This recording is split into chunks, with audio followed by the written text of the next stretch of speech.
Hey everyone, Chanel here from the Shubert Organization. I'm back with a very special edition of the Shubert Advocacy Series. Joining me today are two playwrights. I have Pulitzer Prize winner Michael R. Jackson for his show A Strange Loop, and Keenan Scott II, whose show Thoughts of a Colored Man will premiere this fall on Broadway. Let's welcome them in.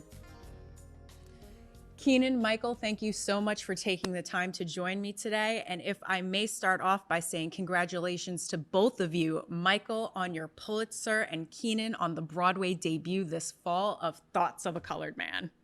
Yes, thank you. Thank you. Thank you for having us. Thanks for having us. You know, the past year and a half has been unprecedented, I would say, for not just this industry, but for everybody.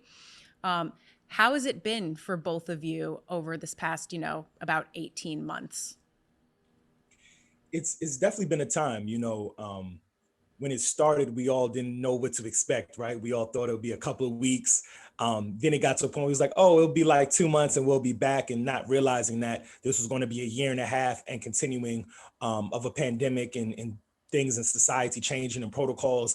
It was 50-50. Right. My family was affected by COVID. I lost my dear uncle last summer to COVID. So my family was affected by the pandemic, like many, many, many other families. But on the other hand, I had this a good amount of time to spend with my wife and my daughter, being in the house and being around that love and support daily. The first time in my adult life, being able to just sit and breathe and relax to an extent. Of course we had the unexpected, but to relax to an extent because, being in New York is, the hustle and bustle and the grind and moving and buses and trains and coming into the theater district, coming home to Brooklyn and things of that nature. So it was a time for us to just sit still, me and my wife to sit still, not have to rip and run and work every day, to have our daughter in the household, even though she was, doing school online, but just to have us all be in one place. And artistry wise, it was a beautiful time for me because it was the first time I was able to see my work collectively. And this was like the first time in a long time I felt a sense of power in my artistry and my writing, because, before it's like, oh, here's this deadline, turn in this draft, do this, go to rehearsal, and you're not really kind of locked into the work. But during the pandemic, I was really able to look at multiple scripts of mine, multiple ideas, flesh them out, and really just look at collectively what I want to say as an artist and who I am, and really see my artistic voice all together at one time, which I haven't really been able to do in many, many years. So artistry wise, it was beautiful for me, and to take the energy of the time and a call of action and all the things that was going on last year, the protests, the calling out of the gatekeepers and the changing of the guards and putting people from marginalized communities and places of power and things of that nature. It all fueled me, and it really helped my artistry in a beautiful way during these last 18 months. First I want to say my condolences to you, Keenan, for the loss of your uncle. I'm sure that was very, very difficult. Thank you. For me, the last year and a half has been kind of surreal because I've been okay. Like, to be honest, like I weirdly had like a professional sort of renaissance during that period.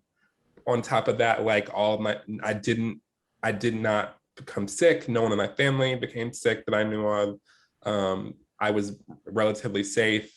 That being said, certainly watching the world go through many, many changes and ups and downs and cultural and political sort of upheaval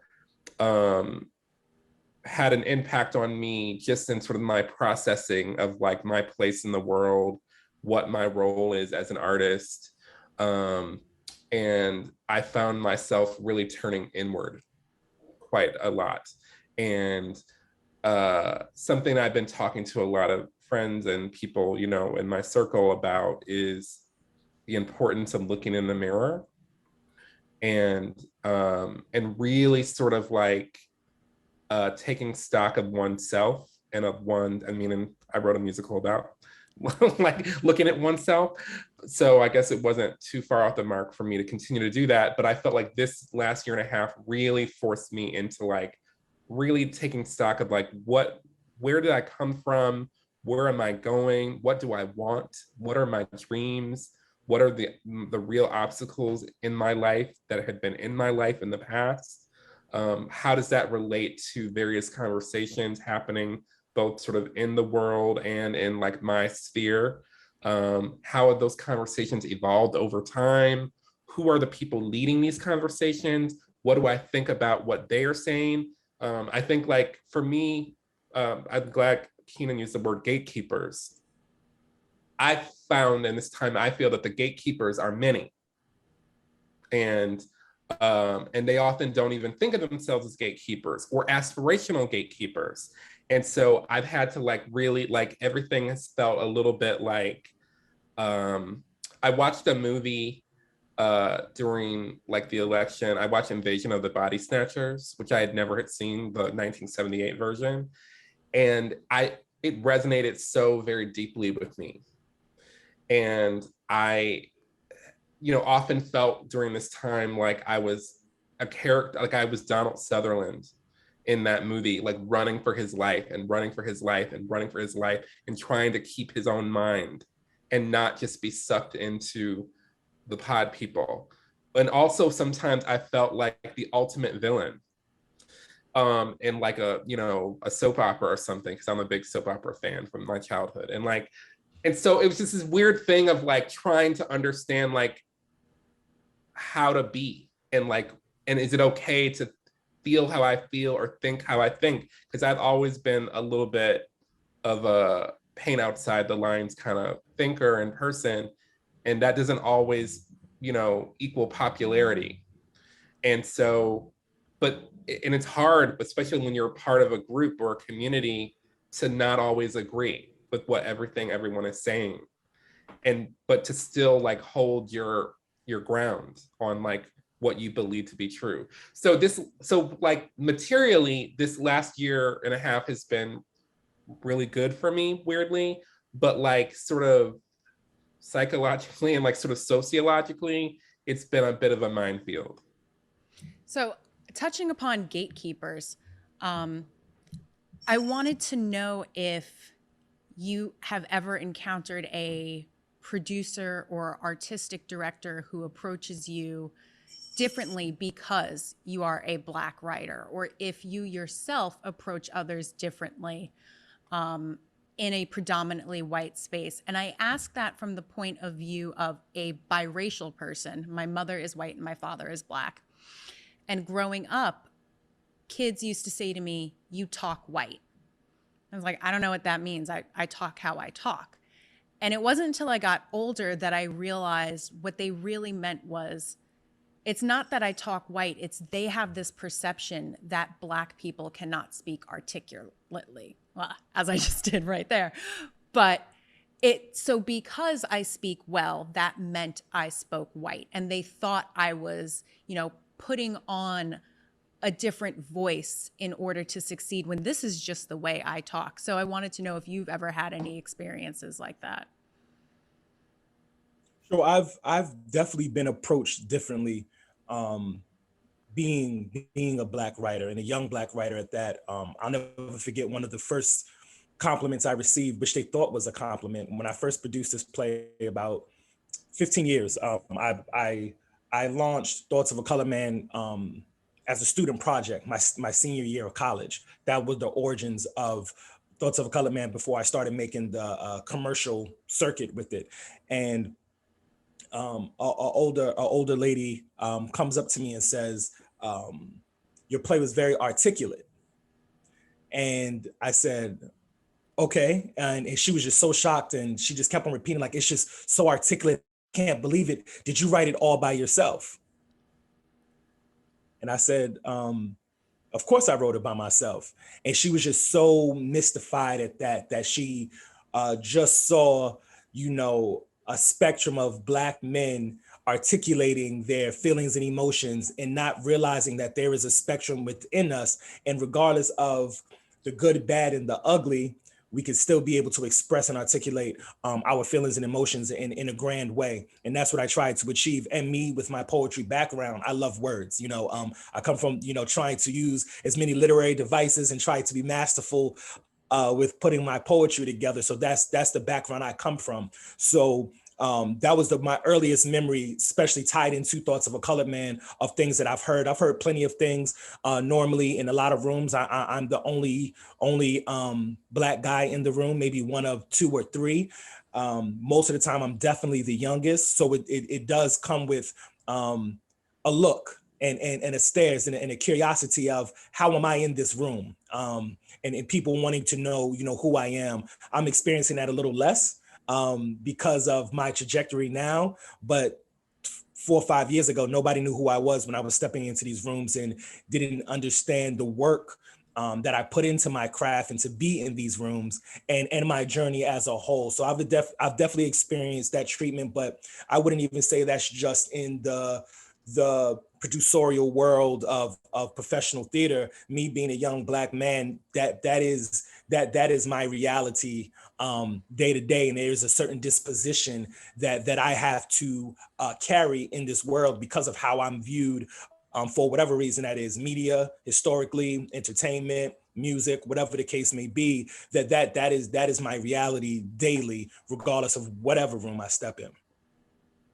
I would say that I have had people from Black and white backgrounds project onto me whatever it is that they would like to project onto me into my work. And so that can, no one's overtly said anything to me like, oh, you're so articulate or whatever. But like, I think what I tend to get from white people more are from like very hyper woke white people who like think that they understand something about my work or me, and they like want to like relate on like this kind of like brother to brother level or something, and I'll just sort of like, and I don't know how to engage, and I don't really engage with them on that because that's not what I'm doing.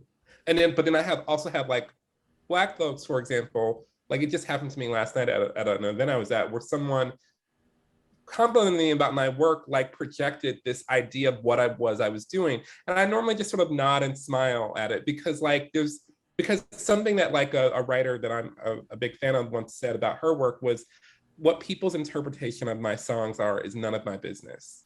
And so I'd sort of navigate that by just like letting people, unless it's something really egregious or offensive or something where like I have to just like correct the record, which I have done, which there was this reporter from the New York Times who was writing this article all about writers' works who had been done responding to like the Trump era.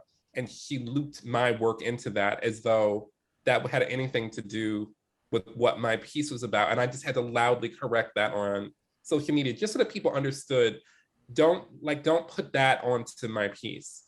But like, for the most part, I just find that like people project all kinds of things onto me as a Black writer from all directions. And I am just try to be selective about how I respond to it. Speaking of projecting, I have heard people assume that Black folk don't go see shows unless they are about Black folk. And I mean, I can think of a bunch of shows that I know would be specifically marketed towards Black people, even though all theater is for everybody. And so what do you think needs to happen? Is it something that needs to change in the marketing? Is it something that needs to change in the pricing structure in order to get more BIPOC people into theaters? I don't think it's a price point issue. I use my parents as an example. My parents only being 60. I have young parents on the verge of being 60. One retired, one not. They have a subscription to Broadway, and they go see Broadway shows every year. Of course, this is pre-COVID, and they see everything. You know, my father's, one of his favorite plays is Wicked, you know, and here are two individuals that, you know, my father being from the South Bronx, you know, my mother being from Brooklyn, you know, both in the city from the projects, but very educated, college degrees, you know, have done well in their careers, and they are first. And when we talk about theater goers being the middle age, person that buys tickets, or the middle-aged white woman buys tickets and brings her husband, they don't think about my parents. My parents are not a part of that statistic. So I don't think it's an issue of price point. When we feel welcome somewhere and it's something that we enjoy and that we can get behind and support, we put the money. It's not a money thing. People who spend money do that because they enjoy live theater, not because they necessarily can afford it, because there's people that pay that same price point for other things, whether that's food, whether that's putting that towards a vacation or a weekend getaway, whatever the case may be. So people are going to put their money where they want to. For me, and I can't speak for everybody, from how I feel, in my opinion, I feel like a lot of people of color theater, because a lot of times they don't feel welcomed. Yes, I think a part of it is representation and not seeing stories that reflect themselves, but on a wider scale, I feel like we haven't been invited. And I feel like if we don't feel welcomed or invited somewhere, we're not going to go. And I think the narrative has turned into other things over time. I feel like, as far as marketing, market in every area to different people the same way. Don't market a certain way in this area or that area, or don't wait into a show that has Black characters or a perspective from a Black lens to now going to predominantly Black communities, now trying to promote a show to them. Like, you should come into those same communities promoting Lion King, Wicked, Hamilton, Music Man, all of them the same way. And I think that's the issue. So, the problem of marketing perspective of how people of color feel about theater has been projected on us when we didn't create the problem. We didn't uninvite ourselves. We did not choose that we will only see certain marketing for certain shows. That's not something that I feel the Black community has created. So to make that better, you have to market and talk to all people. Yeah, I mean, I co-sign that for sure. I guess the thing that's like complicated to me about it is that I feel like the ideas of like what shows are for Black people or not for Black people or whatever often come from a certain class of Black folks pushing forward these ideas. And so if that group of people is ultimately part of the theater ecosystem pushing forward this idea of like, people don't want to see this, or this show isn't for Black people, or whatever, blah, blah, blah, blah, or this is unapologetically Black, or this is not apologetically Black, or this is Black, all the things. Like, I find it hard to like sometimes to parse what people are really talking about, because similarly, my parents are from the South and they live in the Midwest. But as a child, my mother used to take me to see everything. Like, that was just a thing that she and I would do as I was a little kid. And it was one of the things that actually, I think, put me in a sort of early pipeline to even wanting to pursue theater as like my profession, because it was something that I saw and participated in quite a lot as a little kid. My dad was like less into it, but he would go with us sometimes. But then like but now that I'm a professional theater writer and my parents saw my show, they're now like totally into it and they want to see everything that I do. And like, when they came and saw Strange Loop, I like as their present for coming to see a Strange Loop, I bought them tickets to see Ain't Too Proud, because I knew that was a show that was like more directly sort of aimed at them and that they would appreciate on like a different level, although they did appreciate it and they loved my show and everything. And so I just think like I think it's hard because it's like I think everything should be marketed to everyone as something they should want to see. But I also think that means you have to do that to white audiences as well. Like, you have to assume that like white audiences might also be interested in seeing Thoughts of a Colored Man or A Strange Loop or whatever it is, and not just like, and make them feel welcome too. Because ultimately the theater space, I think, is a place where everyone should be invited in to decide for themselves what they think about what they're seeing, and not feel like, well, this isn't for me, so my job is just to show up, pay the money, and sit there quietly and behave. No one should feel that way when they go to see a show. They should be able to go experience it and take whatever they take from it out into the streets. Agree. Yeah, and I also think, and I agree, Michael. And I think the biggest thing is, historically, story-wise, and in Broadway and other mediums of entertainment, the straight white male has become the standard. And when you are outside of that, you are not viewed as the standard, and normally is viewed as, well, that show isn't for me because we haven't been made the standard. And my aim as an artist, hopefully in my work and other works and underserved voices that I will try to champion and promote and produce, is that we all become a part of that standard, to where nobody feels like, oh, this show isn't for me, oh, this show is just for you, this show is for me. That's what I think a lot of the problem relies in, being outside of being viewed optic wise out of the standard that has been created historically. And I think that is changing.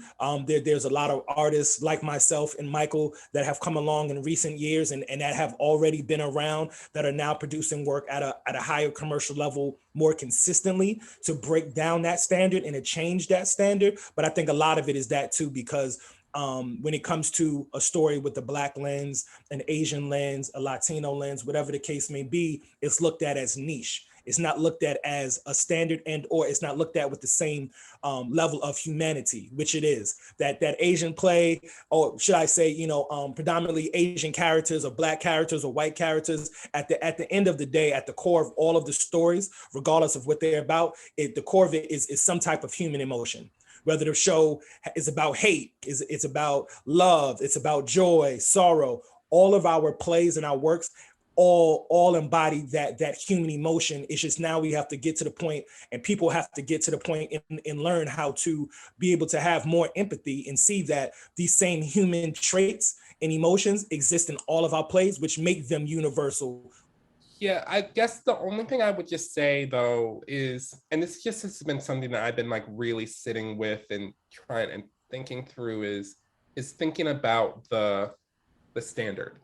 And like when we talk about the standard, who are we actually talking about? Because my experience of like when I go to see a show is that like I don't like go and see a show and like turn into a white man when I'm watching it. Like I evaluate it with the humanity and everything that you're talking about. And I don't really worry about what other people think about how I see something. And so like, while I understand that, white people are like the wait, are they still the majority? Wait, the global majority? I don't know. Like white people are still like the like majority. Like, I don't think that means that and I'm not saying that you're saying this, but like, I don't think that means that I have to, or that we have to aspire to like crack the code of how they think. Like they're going to think what they're going to think. And so for me, it's like, I'm so invested in just like doing whatever it is that I want to do and like letting it happen and not being so self-conscious about it. Because, and yes, maybe it'll be successful and maybe it won't be successful, but that's part of doing it anyway. And so I think it's important to like just push whatever forward, whatever it is, unselfconsciously, and just let it be without like trying to put these other things on top of it. I know that might sound a little vague, but it's just something I'm like really sitting with. No, I think the standard changes.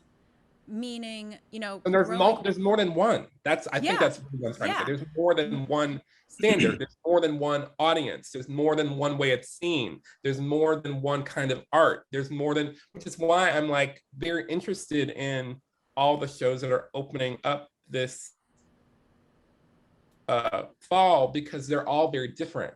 And that should always be the case. It should always be like different kinds of shows by different Black writers and different trans writers and different women writers and different Black women writers. Like it should all be different. Like everything shouldn't be so homogenous, even within one racial group or one marginalized group, whatever you want to call it.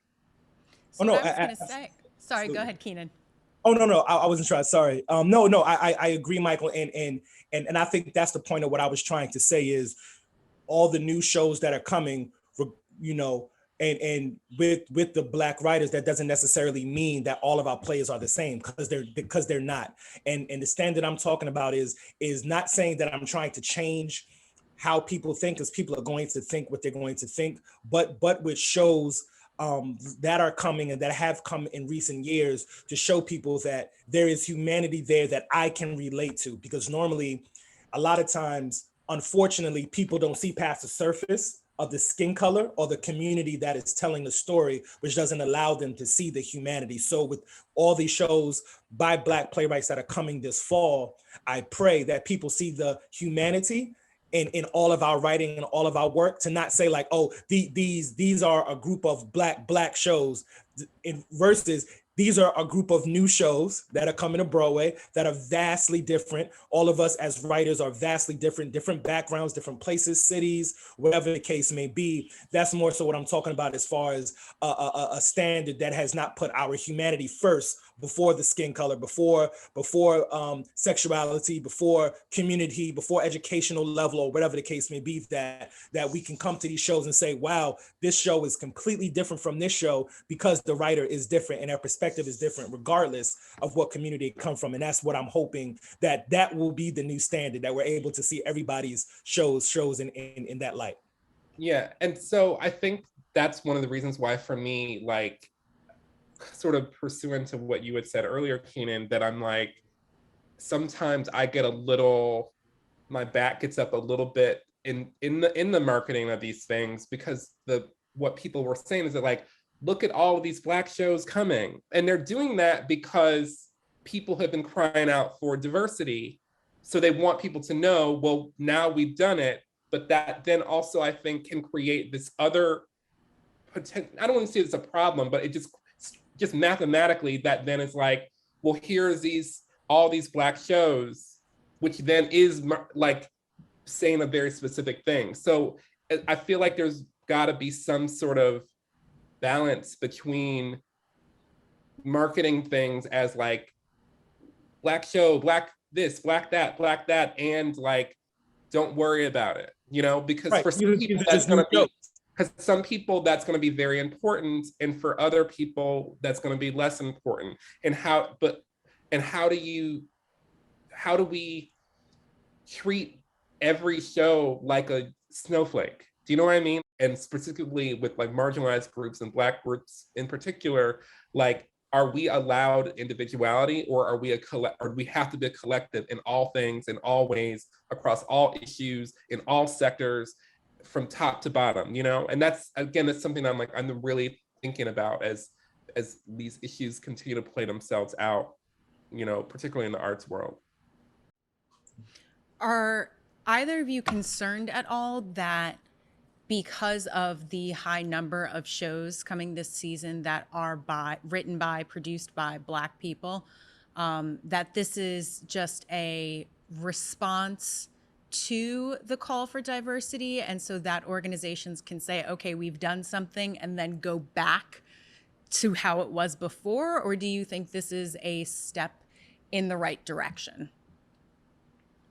Totally. Yeah, I think it is a step in the right direction. Only time will tell if this new step will continue. I've said before that I pray this just isn't a new chapter that we're going to read for this season, and then return back to previous chapters.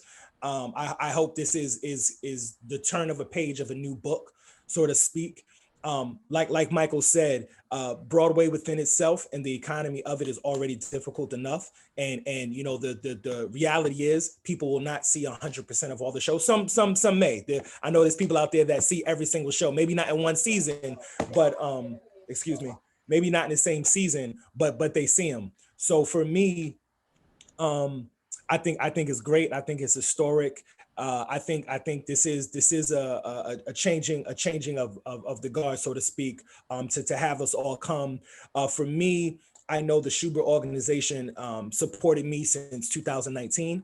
They came during my regional run. So of course, COVID was unforeseen. So I think if things would have been a little different, I think our trajectory and we was poised to potentially make it to Broadway last year before COVID hit. So I could say that the Schuberts with my show, and I speak directly for myself, they were supporting my voice and my artistry and was already trying to make that change and supporting a show like mine. And then of course, as history, showed that COVID came, call of action, the happening of George Floyd and Breonna Taylor and many others changed the guard and the climate in our society for this call of action. And I do think in part, the amount of shows that are coming is in response to that. But I do know that as we know how Broadway works, things don't happen overnight. So I do know a few of the shows and producerially, a lot of these shows were already kind of making its way to Broadway anyway. And already kind of in that pipeline and in preparation, because like I said, to get to Broadway, it's not an overnight thing. It's a process, especially, and producers can speak to that better than I can. But there is a process, and I know some of us was already kind of in that trajectory, in that pipeline to come. It just so happened the way history that we all converged at the same time for this, I think is historic, and I think. But prayerfully that this will show the spectrum and the diversity even amongst us, and we can go forward and keep on really just champion new voices. I think that's what it's all about, new diverse voices from different communities. And I think this season, Black playwrights or not, this season is showing diversity. Not diversity because we're Black, diversity because the ones who are coming are vastly different. Three of us, God rest her soul, and Alice, three of us are making Broadway debuts. The others, the shows are new, but they are frequent, Broadway people in the Broadway community because they are the pillars and legends that they are in this community. In Ruben Santiago, Dominique Morso, and Lynn Nottage, of course. So there's already diversity there with newcomers. Like completely newcomers. There's people that's coming with new shows, but have already been to Broadway. Some a lot of them being award winning. So that right there should already show, outside of our skin color, that there's diversity in these shows that's coming this fall. And I hope that it shows that more so than here's a collective of Black playwrights that are coming together. We're all vastly different, and we're at different points in our careers, to be honest. And I'm speaking for myself, this is my debut. So, I'm not Lynn Nottage. I love Lynn Nottage. I look up to Lynn Nottage. I love her work. I've been reading her for years. But the truth of the matter is, and like Michael was talking to that individuality, I'm coming to the table as the new guy in the debut, and I'm happy and blessed because of that. And I'm happy to be amongst the likes of everybody else that is going on in this season. So hopefully people see the diversity in that. Keenan, you mentioned supporting your artistry, and Michael, you've been talking about working on your artistry. A lot of institutions, theater institutions, came out over the past year pledging, to make changes. How can they support your artistry? What are different ways that they can do that? What are actionable steps that they can take? Do our work. I mean, just do it.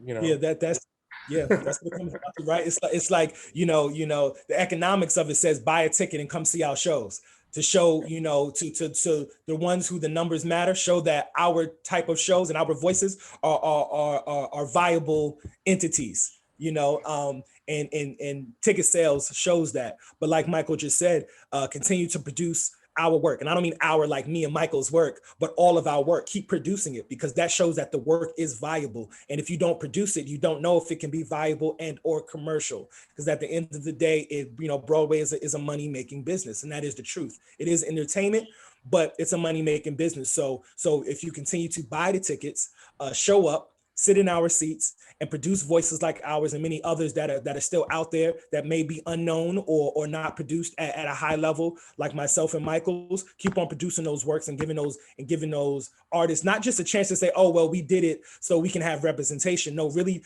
help them develop the work, give them the same resources like you would give anybody else. And really that's what it is. A lot of times the artistry is what we wake up doing. We live and breathe that. But a lot of times, as artists, I think Michael can agree, we hit a wall where we don't have the resources. You need the proper resources to be able to do things on a commercial level. So I say, as long as you continue to give us those proper resources to be able to succeed at a high commercial level, and then when the show is produced, come see the show, then I think that can change.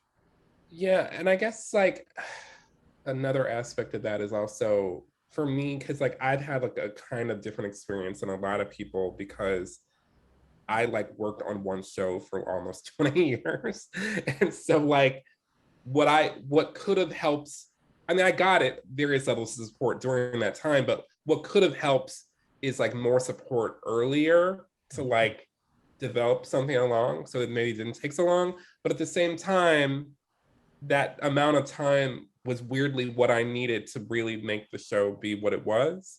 And so I don't know that there's like a catch-all something that will work for everyone because every artist is different. Every piece that every artist does is different. And so like I do worry sometimes about conversations that I hear in the ether that sort of treat art and theater almost like it's an assembly line, like it's a factory, that like it's just like making like a Ford Prius or something. And it's not. Like every piece needs different kinds of incubation time and different, resources and all sorts of stuff. And so what I wish is that there was if that all these theaters somehow could recognize that, and like, I don't know, if there was some resource that could really facilitate figuring out what the needs of these early developmental steps are for pieces so that they can have as much support as needed to get to even figure out if they should have like these wider commercial lives, like, because I don't think everything needs to be on Broadway. Maybe some things need to be on off Broadway or regional or a commercial off-Broadway run or whatever, like there's or you know what I mean, or it's site specific or whatever, like, and I think that like also trying to funnel everything to Broadway also creates like a lot of unrealistic expectations and like heartache and like resentment and unnecessary competition. But like if perhaps there were some resources allocated earlier and more to helping pieces actually figure out where they should be and can live and can thrive and can be in community with communities that the artists want them to be in community with. Because there are some people also that like, what they want is for their pieces to serve a specific community. And some people are like, no, I want the money and I want the commercial, this and that. And like both of those, or a third option. And all those artists should be able to like understand the differences between pursuing those pathways and be able to have the resources to get them to on those pathways. Can I ask you to share, both of you to share, when you knew, or if there was a moment you knew you wanted to be a playwright? Because I think people come see a show and they enjoy it, they have that great experience, but they're just thinking about the actors on stage and they're not thinking about the fact that if someone did not sit down and write this, you would not have this show. So if you could share, what it was, or even, what the journey was like for you. I think for me, a little different. Like Michael said, I've been working on Thoughts of a Colored Man for 16 years. So I can relate to that journey, Michael, and how long you sit with a piece. And sometimes, like I said, I don't think this piece, what it was, if it was produced 10 years ago, because I think I grew up with these characters. I started writing this piece when I was 19. So I'm not 19 no more. I'm a married man with a child. So the play is different. The characters have a lot more depth to them now because I'm older. As a 19-year-old, there was only but so much experience I could write about, which I thought was pretty good at the time, but it's just not life. So I've had that experience. For me, I never thought I would have a career out of writing, to be honest with you, or to even become a playwright produced. I used to produce my own work for many, many years independently. For me, like I said early on, I was a poet, actor, that was trying to write a play. It took several years for me to really step back and say, wow, like I'm a playwright now. Because for me, it was just like, I was trying to figure out the medium. I was always a storyteller, but just trying to figure out the, the formatting of it, how to properly tell a story that's effective, and all of these things that I've learned and evolved with over the years. For me, I think, when I produced it as a senior project in 2019, 2009, I realized that I had a good story and that I knew how to mount something. Being a producer before I knew I was even producing. Once I went on after college and I was able to do a couple of independent shows, top to bottom, as far as producing, directing, and writing, and sometimes even starring in it, that's when I realized that that I could have a career out of this. People was enjoying it. They was coming to the show. They was buying tickets. My stories were moving them. So I think that was around the time where I realized, like, okay, I'm a playwright now. Did I think I would get to Broadway? No. Did I think it would be this career that would support myself and my family? No. But me being a storyteller and a writer, I've known that for some time now. Just the evolution of considering myself a playwright, and that being something that ended up being something viable for myself and my career was something that came a little later.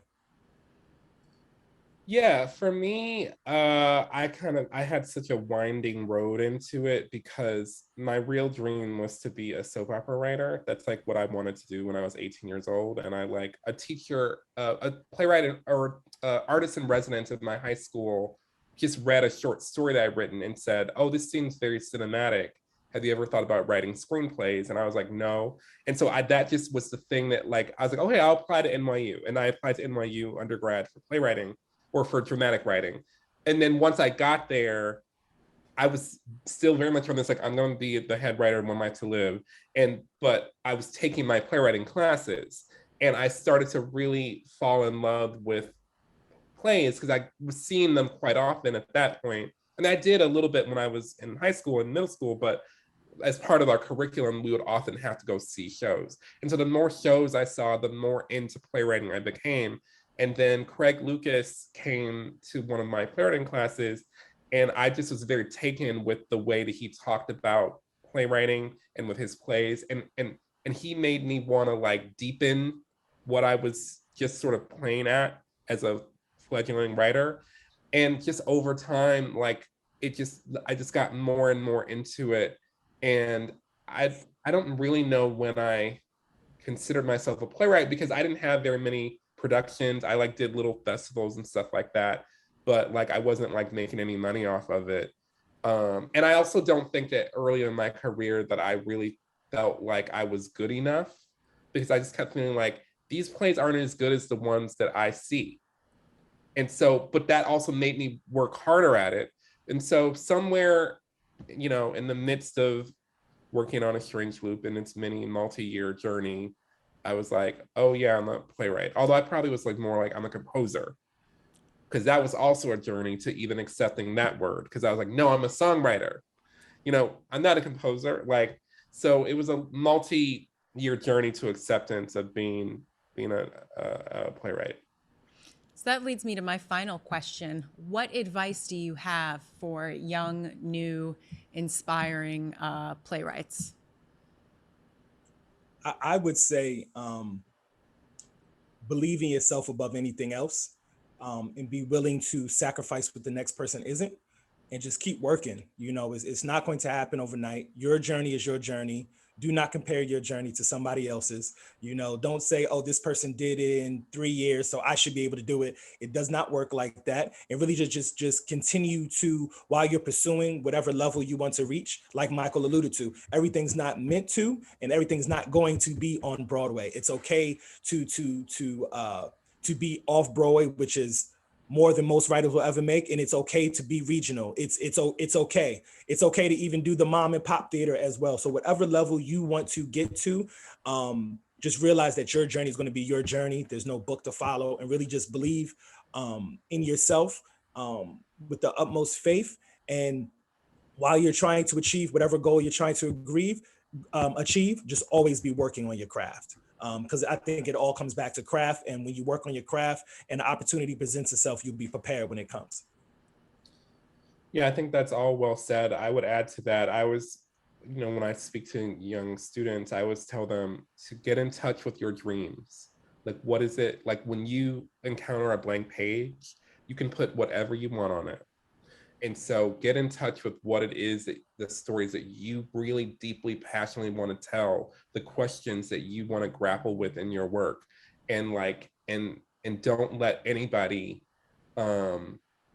tell you that you can't do it on artistically, go as deep into that blank page as you can to put whatever you want on it. And then the other thing I also tell them right after that is to save your money. Save your money, save your money, save your money, save your money, because that's what is going to sustain you during the lean years while you're dreaming and like exploring, and that was a lesson I learned like very, very late, because I was just struggling, because I was just did not have a sense that I need to save any money, but like I wanted to be this writer, but I was like broke all the time. So I would just encourage people, save your money. Just like it's very simple. Just save your money, and write, and just keep doing that, because then that'll sustain you, and then you'll be able to do it like with a clear head and not be so stressed out all the time. Well, great. Michael, Keenan, thank you so much for joining me today. I hope you have a great rest of your day, and I can't wait to see what y'all are going to do next in the theater community. Thank you. Thank you. Take care.